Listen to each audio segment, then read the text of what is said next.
Hi, Stephanie Apple here. Today I'm going to show you how to get some shimmer in your art without using glitter. That is so messy, right? So today I'm going to show you a couple different ways that I like to add that shimmer to my art. And I'm excited to get you started here. So right now, what I'm doing on my gel press is I am printing some plain backgrounds, or at least they look kind of plain, but they are white with iridescent pearl. And then next, to get started with the shimmer, I have Iridescent Gold Coarse by Golden, which has some really good shimmery texture to it. And then I also had a Holbein gold that I added in there as well. Why not have two golds? What's better than one gold? Two. And so this is going to be my first layer on these gel prints. And I've made a longer video with this particular print process, and I'll link to that too. But for today's purposes, I just want to show you a couple of different ways to add. So I'm going to pull out my Spotty Dotty stencil from the Joggles Elizabeth St. Hilaire May collection. And this is Dressy Dorothy. And those are the two stencils I'm using here. And so I've got my gold, the coarse gold down, and I'm going to go ahead and put my plain white and iridescent pearl on there. So already I have two different kinds of shimmer on one background. And then when I pick up my stencil, I'll get to make another print.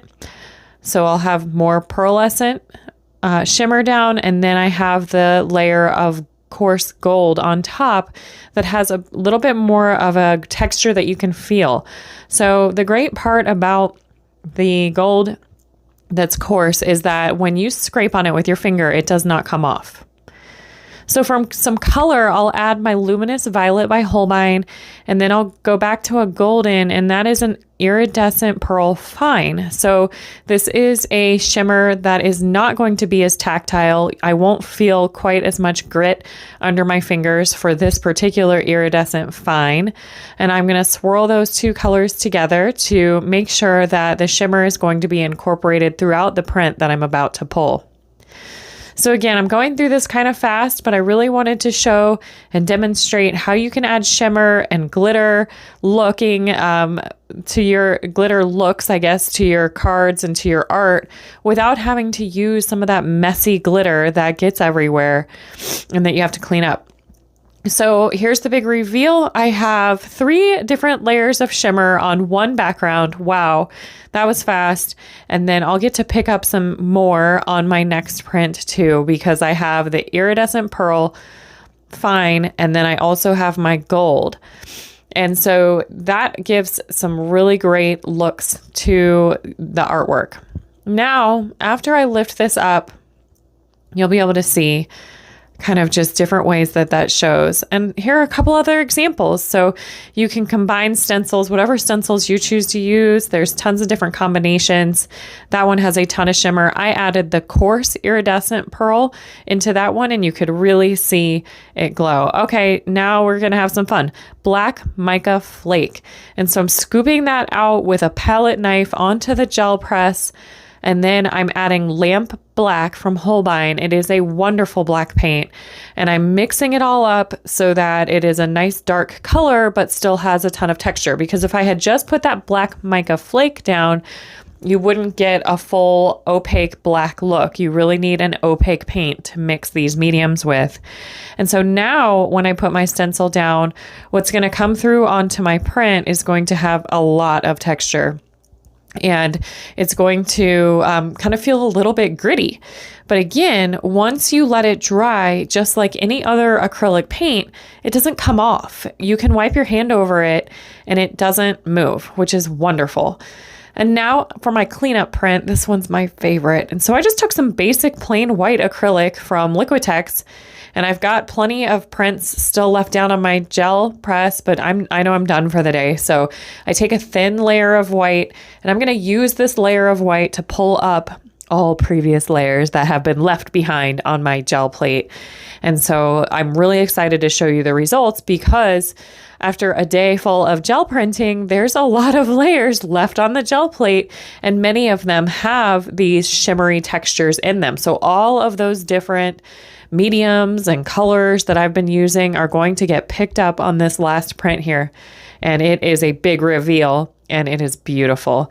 So you can kind of catch some of that shimmer in the light. You have the texture from the mica flake. You have the pearl, iridescent pearl, coarse and fine. And then here's a couple of my prints now that I have finished them up and let everything dry. Acrylic paint does not take very long to dry. So again, another advantage that you have above glitter, where you might have to use glue. I think if you have watched any of my other videos, you know I really don't like wet glues. But oftentimes when you use glitter, you have to use wet glues. And so as if it wasn't messy enough to use glitter, you now have wet glue involved. But with acrylic paint, it dries very fast. I just set it all off to the side on a drying rack or set it down on a table, and it dries within a matter of minutes. And then I can take it over to my cutting board and trim off the edges, and then I will be ready to turn them into greeting cards. So again, greeting cards A2 is typically the size I'm going to do. So I'm going to cut these sheets down to 5.5 by 4.25, which actually I probably do 5.25 by 4 so that there's a white border around the gel print on the greeting card. I do buy pre-cut A2 greeting cards. I am at that point in my life where I don't have enough time to cut down my own white paper to make my own greeting cards. But it is easier that way if you can find a good brand, which I'll link to the one I use, that it just saves you some time. And so there's that last print, and you can see all of that texture on there. So I'm going to take my Sizzix oval die cuts, and I'm going to cut out a white, on a white piece of paper, just to get myself something to print on, because I want to add some sort of design to these greeting cards and add some interest to them. And I've been in the mode of sending encouraging cards to people. I have a lot of teammates, coworkers that I like to send greeting cards to, to tell people they're doing a good job, or congratulate people. And so that's the theme I'm going to stick with today. Plus, I thought that one stencil, Dressy Dorothy, kind of looked like champagne bubbles rising up in a glass. So I feel like that's kind of what some of these backgrounds remind me of. So I thought a celebratory theme was good. That's the fun part about gel prints, though, is you can put them in a drawer and bring them out later, and you'll find that it speaks to you and some sort of theme will jump out at you to make. So I used my Sizzix Big Shot to cut out those ovals. And now I have these great narwhals, and I think these are from Pink and Maine. And they are just, they're pretty. They're dressy, I guess, if you will. And then there's this cute little thought bubble that says, "Stay awesome." So I'm going to get my narwhal, and of course, I'm going to use my Misty, the most incredible stamping tool invented, to hold those ovals still. And I'll use the Ranger archival ink as well, because that is one ink that you can be sure does not go anywhere once you stamp it onto your paper. So I'll use this magnet, and I'll hold down the oval, and then I'm just going to kind of place the narwhal stamp that I want to use on top of, the kind of approximate center of it, but I can't center it exactly, because if I do, I won't have enough room for the thought bubble. So that was, that's tricky. You can, there's a lot of different workarounds you can do to make that work. But what I chose to do for these greeting cards was to not overthink it, big surprise, and go a little bit off center so that when it's time to add the thought bubble, I had enough space to the top to do that. So with archival inks, unless you've freshly added new ink to your pad, which you can do, they make replacement ink or refilling ink. But if you are not doing that, then on your first print, it might be not as dark as you want it to be. So the Misty allows you to go over it multiple times. And I just keep a shop rag handy to keep the rest of the platform clean, because I don't want to get black ink everywhere. And so now that I've printed these, I'll go ahead and just do all of the narwhals at once. And then I'll come in and do the sentiment later, the "Stay awesome." And so I kind of try to eyeball where I think it would look best on the oval. And then I'll go ahead and place it and just kind of go back through everything. So it does cause me to have to do it twice, but it's really simple and fast using that MISTI tool. So I didn't mind taking the extra time to go back through and print every oval twice. And I think I made, I don't know, 12 to 14 of these was how many I did.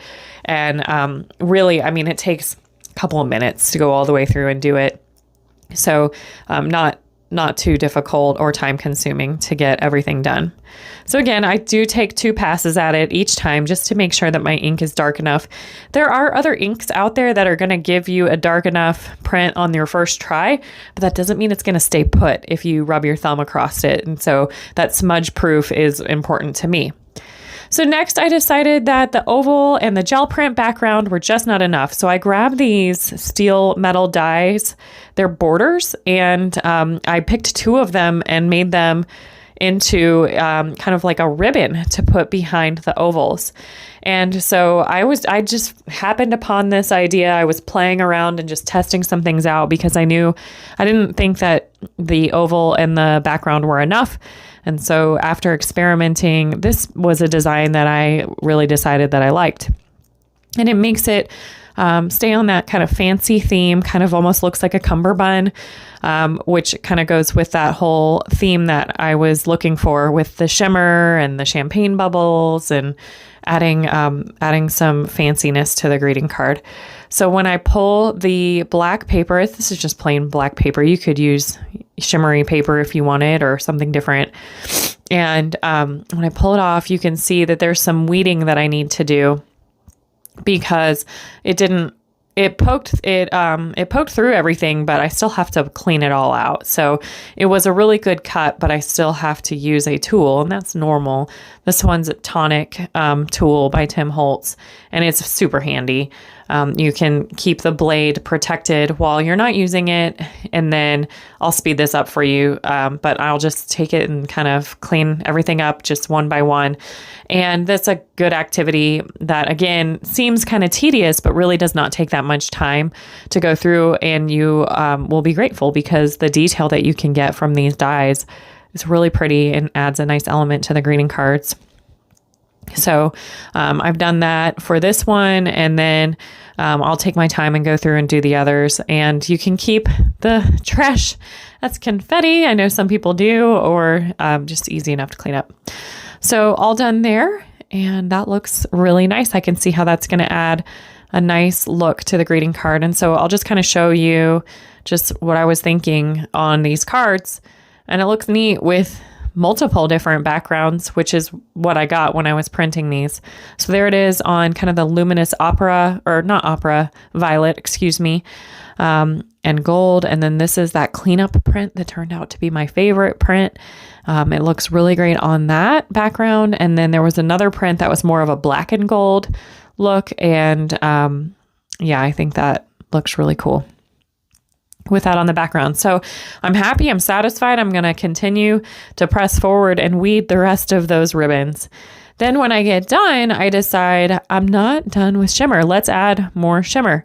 And so I'll go ahead and take all of the ovals and grab my double-sided foam tape and put, 3 pieces on the back of each oval, just using a pair of sharp scissors that are not my favorite because they will get a little gunked up, and cut out my foam tape so that the card has a little bit of lift to it, some dimension.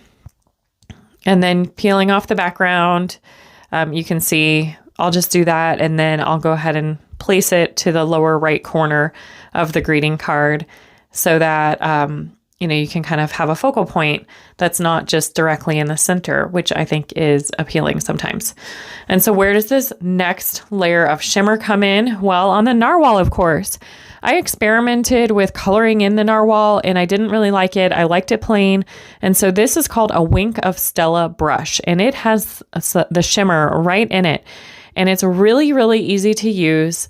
And I'm just kind of painting it on. I don't have to squeeze anything. It's already in the brush. Gravity does the work for you. And so I'm just taking it and highlighting some of the details of the narwhal. So just adding some shimmer to it. And one of the things I really like about Wink of Stella is that it's not so thick that it doesn't like go through the paper. So if you're not using watercolor paper, no big deal. It's not going to warp the paper or cause any holes in the paper. A normal cardstock is plenty thick to handle the Wink of Stella. And then the other thing about it is that it's subtle and it dries really fast. And so you can see that nice shimmer there. I'm going to set it off to the side, but by the time I'm done doing all of these cards, it will be dry.